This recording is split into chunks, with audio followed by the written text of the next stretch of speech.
Assalamualaikum warahmatullahi wabarakatuh. Nama saya Nur Zara Ashikin dari Awan TV.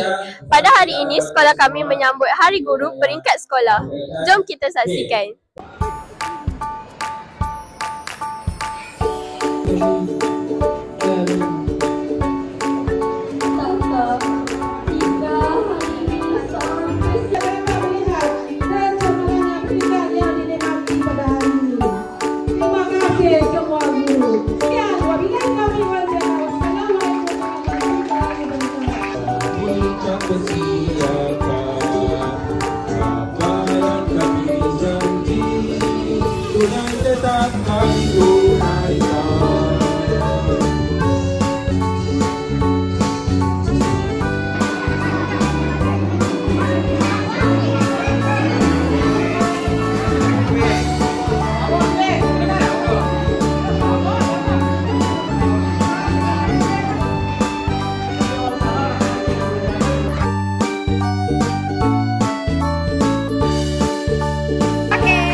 Cikgu, apakah objektif kita pada hari ini?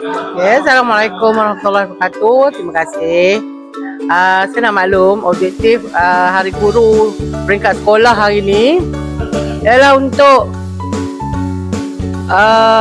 cikgu-cikgu berseronok setahun sekali sambut Hari Guru dengan tema pakaian pada tahun ini iaitu kalau saya bukan seorang guru.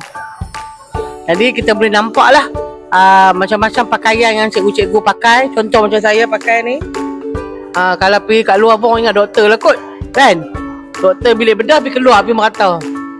Okey, tu sajalah objektif kita. Dan objektif kita tercapai sebab saya tengok banyak cikgu-cikgu kita sporting, staff pun sporting. Memang menepati cita rasa kita tahun ni.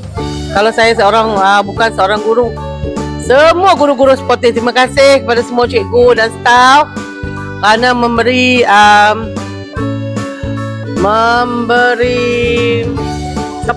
support kepada kelab guru di bawah Ustaz Anis.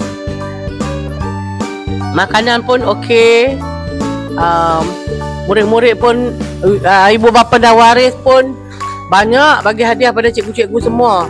Terima kasih, saya sebagai wakil cikgu di sekolah ni mengucapkan terima kasih kepada semua waris yang menyumbangkan hadiah. Yang tak sumbang hadiah pun kita tak ada masalah. Terima kasih banyak.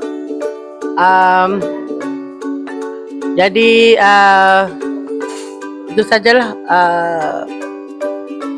ucapan daripada saya. Terima kasih. Terima kasih, cikgu.